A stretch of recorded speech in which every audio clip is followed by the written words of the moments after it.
Les amis, salut, j'espère que tout le monde va bien. Aujourd'hui, une petite vidéo un peu spéciale dans laquelle je vais te montrer comment j'ai sécurisé mon imprimante 3D. Alors, qu'est-ce que j'entends par le mot sécuriser une imprimante 3D?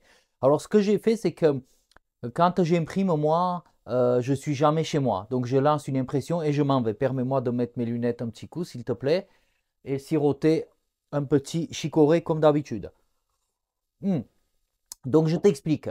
Moi, j'ai une imprimante 3D, le K1, qui a déjà une caméra et tout dedans, sauf que leur système n'est pas au point, ça ne fonctionne pas. Moi, j'aimerais bien avoir la main sur mon imprimante, c'est-à-dire que si l'imprimante bug, que si l'imprimante chauffe ou que s'il y a un problème, j'aimerais bien pouvoir le couper. Et comme tu sais, chez moi, j'ai ma maison qui est connectée avec ceci, Yokis. Toute la maison est connectée. Donc, ce que je vais faire là, je vais te montrer, si ça peut t'intéresser, intégrer l'imprimante 3D, l'arrivée de courant de l'imprimante 3D sur un module MTR 2000 ERP, poser une caméra dans le caisson de l'imprimante. Comme ça, je suis indépendant de l'imprimante et s'il y a un problème, je pourrais de loin voir ce qui se passe et arrêter mon imprimante pour éviter des accidents. Ça peut arriver, c'est déjà arrivé, et aussi pour éviter des accidents d'impression, c'est-à-dire que le truc il imprime pour rien alors qu'il y a eu un bourrage ou un problème sur l'imprimante. Donc ce que je fais, c'est que là, je vais câbler les MTR 2000 ERP plus un E2 BP. Je vais te montrer le câblage, je vais te montrer l'intégration dans ma maison connectée, dans le système de la maison connectée. Et après, je vais te montrer l'installation que j'ai fait vers mon imprimante 3D. Tu me diras si ça t'a été utile ou pas. Cette installation-là sera très utile pour les gens qui n'ont pas de caméra et autres. Une autre petite aparté, hein. Beaucoup de gens, je sais, vous me direz, mais Rudo, pourquoi tu te compliques la vie ou on se complique trop la vie? Il suffit de mettre une prise connectée, sans problème. C'est une méthode aussi, mais moi j'ai choisi celle-ci de méthode. Pourquoi? Parce que j'ai déjà ma maison qui est connectée et je ne vais pas aller voir une autre application et tout, donc j'aurai tout dans mon application. Le but, il est là. Le but n'est pas non plus de se dire, bon, ben, je prends le truc de la facilité, je pose une prise connectée, tout va bien. Pour les gens qui n'ont pas de Yokis à la maison, tout ça, certes, la solution est meilleure d'aller prendre une prise connectée via une application et piloter tout ça et poser une caméra. Mais ce qui est bien, c'est qu'aujourd'hui, tu vois, si moi, je fais ça chez moi, c'est parce que j'ai déjà ma maison qui est connectée. Mais toi, demain, si tu veux faire ça, tu te dis c'est compliqué, mais au début, c'est facile. C'est-à-dire, enfin, au début, je m'explique. Tu vas voir, tu vas comprendre. Aujourd'hui, pour faire cette installation pour le connecter, il va falloir des modules de chez Yokis et il va falloir un hub. Mais ce qui est bien avec le hub, c'est qu'une fois que tu as installé un hub, tu vas pouvoir petit à petit, avec le temps, rajouter le nombre de modules que tu souhaites et tu auras une maison connectée. Donc moi, aujourd'hui, je vais te montrer comment je connecte mon imprimante. Et dans une prochaine vidéo, je te ferai une vidéo déjà de démonstration sur la nouvelle technologie UP de chez Yokis, les nouvelles modules, la nouvelle box et compagnie. Mais aujourd'hui, on est dans une vidéo où je te montre comment je connecte mon imprimante à ma maison connectée. Allez, je te montre la suite tout de suite. Donc regarde, ici nous avons un MTR 2000 ERP qui supporte jusqu'à 2000 watts. Ici, nous avons phase neutre pour alimenter le, le module. Ici, nous avons euh, la phase qui va aller avec celui-ci, phase entrant, et phase après contact, celui-ci. Donc jusqu'à ici, tout va bien. Là, ce que je vais faire, c'est que sur la table, avec un câble, je vais alimenter tout ça. Je vais l'intégrer à ma maison. Je te montre l'intégration et ensuite, on ira faire le branchement vers l'imprimante 3D, bien évidemment, en prenant bien soin de poser ceci dans une boîte de dérivation qui sera proprement posée dans le caisson de l'imprimante. Donc regarde, ce que j'ai fait, je suis venu alimenter tout simplement mon module. Donc l'MTR 2000 ERP, il est alimenté. Ici, j'ai juste mis un Wago pour le sécuriser parce que tu auras la phase qui va sortir une fois qu'on aura fait le test. Et là, je vais venir ici, je vais aller brancher mon Yoke sur ma tablette. D'accord? Et je vais aller paramétrer ça en tant que, je vais le mettre dans le garage et je vais le mettre en tant qu'imprimante 3D. Donc regarde, une fois que j'ai alimenté ça avec un câble que j'ai branché à une prise, je vais venir rentrer dans mon installation. Bon, moi j'y ai droit parce que en temps il y a marqué conflit identifié, on s'en fout de ça. Voilà, là je vais venir rentrer avec mon application dans les trucs. Je vais aller dans plan et module. Je vais aller dans module ici. Et là, je vais faire recherche des modules. Là, scan automatique, reconnaissance des modules. Valider. Là, ils te disent que c'est bien branché ou pas. Tu dis oui. Là, il te dit de débrancher, de rebrancher 3 fois l'installation de ce module. Donc, ce qu'on va faire, c'est la prise qui est ici. 1, 2 et 3. Voilà. Là, le module, il s'est mis en mode où tu peux le trouver, quoi. Donc là, hop, on lance. On va voir s'il va le trouver rapidement ou pas. De temps en temps, c'est un peu, il suffit de ne pas bien brancher, rebrancher, il ne le trouvera pas. Normalement, il va le trouver. Donc là, il ne l'a pas trouvé. Je vais relancer la recherche et je te reprends. Là, tu vois, il m'a retrouvé le module parce que j'avais fait un branchement-débranchement de trop. Je pense que tu as compris. Là, on va stopper la recherche. Voilà. Donc là, j'ai stoppé la recherche. Terminé la recherche. Et là, tu vois, scanner, il va dire scanner 12. Là, j'ai le truc qui s'allume en rouge. Ça veut dire que j'ai un module qui n'a pas, voilà, tu vois, le MTR 2000 ERP, il n'a pas été placé. Ce que je vais faire, c'est que je vais le prendre, et je vais l'amener, je vais le mettre dans le garage. Tu vois, regarde. Je prends le module ici, comme ça. Je le prends, je l'amène, et paf. Voilà, j'ai mis éclairage, non, prise garage.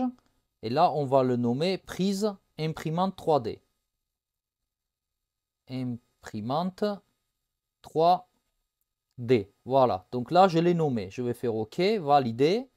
Voilà, maintenant, dans mon atelier, j'ai une prise imprimante 3D. Là, ici, regarde, tu vois, j'ai remplissage piscine, éclairage salon, prise imprimante 3D. Je vais le vérifier. Je vais appuyer là. Voilà.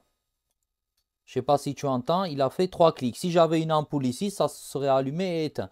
Donc maintenant, lui, il a été paramétré, il a été intégré à chez moi. Je voulais lui ajouter une télécommande. Donc je vais ajouter cette télécommande qui sera mise dans le caisson pour si j'ai envie d'allumer mon imprimante, je ne suis pas obligé, comme ça, tu n'es pas obligé d'aller comment on appelle ça? Dans l'application, tu appuies juste le bouton. Ou sinon, tu peux passer par un E2BPP et mettre un interrupteur classique, un bouton poussoir qui appuie, l'imprimante va s'allumer. Mais moi, je préfère faire ça parce que le deuxième bouton, tu vois, le premier bouton, il est là. Regarde, ça ouvre la porte du garage. Et le deuxième bouton, je vais m'en servir pour allumer et éteindre mon imprimante 3D que je vais poser dans le local, en fait, dans le caisson qui est là-bas de l'imprimante 3D. Tu vois, j'ai déjà sorti l'imprimante. Là, je vais faire le câblage et je te montre tout ça par la suite. Allez, regarde, je suis venu aussi programmer ça. Je te ferai une vidéo complète sur Yokis plus tard. Mais là, je suis venu programmer. Là, si je fais ça, je ne sais pas si tu vas entendre. Voilà, donc le deuxième bouton allume et éteint l'imprimante 3D. Allez, on va passer à l'installation maintenant. Donc maintenant, ce qu'on va faire, on va aller dans le caisson. Je vais te montrer ce qu'on va faire. Je vais te montrer ce qu'il y a déjà dedans. On va poser une boîte de dérive. On va tout poser dedans et ça va être beau. Viens, je t'emmène avec moi. Donc là, l'imprimante 3D est par terre. Ici, tu vois, regarde, j'ai fait mon arrivée de courant. Là, c'est l'arrivée de courant qui arrive de l'extérieur d'une prise. Là, il y a ça qui est branché dessus. Tu vois, la lumière. Et j'ai ma rampe LED ici qui est branchée dessus. Donc, ce qu'on va faire maintenant, on va poser tout ça dans une boîte de dérive. À l'intérieur, on va poser l'MTR 2000 ERP qui sera dédié à la prise de l'imprimante. Et on va venir raccorder le tout à l'arrivée du courant. Comme ça, au moins, ces lumières-là resteront allumées. La caméra restera allumée, mais l'imprimante 3D s'éteindra quand j'aurai envie qu'elle s'éteigne. Ici aussi, voilà, je suis venu poser cette caméra-là de la marque... je ne sais plus comment ça s'appelle. On voit mal là. Ouais, donc c'est YesViz ou un truc comme ça que j'ai acheté à Castorama qui coûte 29 ou 39 euros ou allez, on va dire 35 euros. Et je te montrerai tout à l'heure le résultat. C'est vraiment, vraiment quelque chose qui est pas trop mal. Donc on fait ça, on fait l'installation et je te montre le tout de suite. Bon, regarde, maintenant qu'on est dans le caisson de l'imprimante 3D, ici, donc j'ai mon arrivée de courant plus le départ, tu vois, pour les lumières qui sont là. Ensuite, ce qu'on va faire maintenant, on va connecter l'MTR 2000 ERP ici et ensuite on va venir connecter ce câble-là qui est celui de l'imprimante, tu vois, que j'ai coupé. J'ai enlevé la prise au MTR 2000 ERP. Donc regarde, la connexion c'est facile. Ici, tu as le neutre. Le neutre, on va venir le mettre avec les neutres.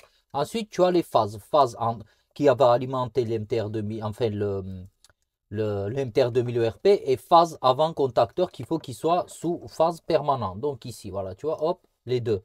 Et on referme les WAGO. Ici, donc, ensuite, ce qu'il va falloir faire, c'est passer le câble là-dedans, venir se brancher ici, la phase là-dessus, et venir se brancher le neutre ici et la terre parce que cette imprimante a besoin de terre. Donc voilà, on fait ça. Donc maintenant que le câble est passé, on va venir, regarde, gentiment connecter neutre au neutre. Voilà ici. La terre à la terre. La terre à la terre. Ça fait un peu bizarre comme truc, mais c'est beau. Voilà. Et aussi, on va venir connecter la phase à celui-ci. Donc, phase sortant de mon MTR 2000 ERP après contact. Là, tac, voilà, comme ça. Donc maintenant, il me suffira juste d'appuyer sur la télécommande pour pouvoir avoir le 220 ici. Donc, on va installer l'imprimante et on va essayer tout ça. Donc là, tu vois, je viens d'installer mon imprimante à sa place initiale. Ici, on voit que toutes les lumières sont allumées. Tu vois, ça c'est allumé, ça c'est allumé. La caméra, elle est allumée parce qu'elle est positionnée en ouverture. Et là, ici, regarde, tu vois, avec ça, je vais pouvoir, tac, et voilà, mon imprimante est allumée. Si je veux l'éteindre, j'appuie là, l'imprimante s'éteint. Donc jusqu'à ici, tout va bien. Maintenant, on va essayer avec l'application. Donc là, je suis dans mon application et normalement, on devrait pouvoir ici trouver quelque chose qui s'appelle, tu vois, là, j'ai toute ma maison, garage, machin, tout ça. Voilà, hop, couloir, terrasse. Normalement, ici, il devrait y avoir, ben, juste ici, tu vois, garage, prise, imprimante 3D. Si j'appuie là-dessus, voilà, l'imprimante 3D est allumée. Tu vois, je rappuie, je vais éteindre l'imprimante 3D et j'appuie, l'imprimante 3D s'allume. Voilà la petite installation. Comme ça, j'ai accès à mon imprimante. Et donc là, tu vois, je suis venu euh, ouvrir mon application de la caméra. Là, je vois complètement la caméra qui est ici. Enfin, complètement, tu as compris. Ici, si je fais à droite, à gauche, tu vois, la caméra va aller à droite et va aller à droite, à gauche et à droite. Ici, tu vois, on voit ma main. Ouh. Et donc, voilà, je peux avoir euh, un accès autre que la caméra qui se trouve ici de mon imprimante via l'installation que je viens de faire. Et là, tu vois, on a le MTR 2000 ERP qui est dedans. Le truc est connecté à la maison et à cette télécommande. Là, si j'appuie, l'imprimante s'est éteinte. Et si je veux aller commander ça parce que je ne suis pas chez moi, donc ici, je vais pouvoir faire un appui, l'imprimante va s'allumer. Et je vais pouvoir faire un autre appui, l'imprimante va s'éteindre sans que les lumières et la caméra soient éteintes. Donc voilà. Donc voilà les amis, la petite installation que j'ai fait pour connecter ma caméra et sécuriser un petit peu mes impressions à ma maison. Donc si ce type de vidéo t'intéresse, j'en ai beaucoup en stock. Tu me mets un petit commentaire pour me dire si ça t'intéresse ou pas. Et pour soutenir la chaîne, un petit like, un petit abonnement, ça me ferait grand plaisir. Et prochaine vidéo, j'essaie de te sortir la vidéo pour la présentation des nouveaux produits de chez Yokiz qui viennent remplacer celui que tu viens de voir, mais que ceux-là vont aussi fonctionner, ne t'inquiète surtout pas. Moi, il me reste la boîte de dérive à fermer et à te dire une bonne journée, bonne soirée ou bonne nuit, tout dépend quand est-ce que tu regardes la vidéo. Je t'embrasse.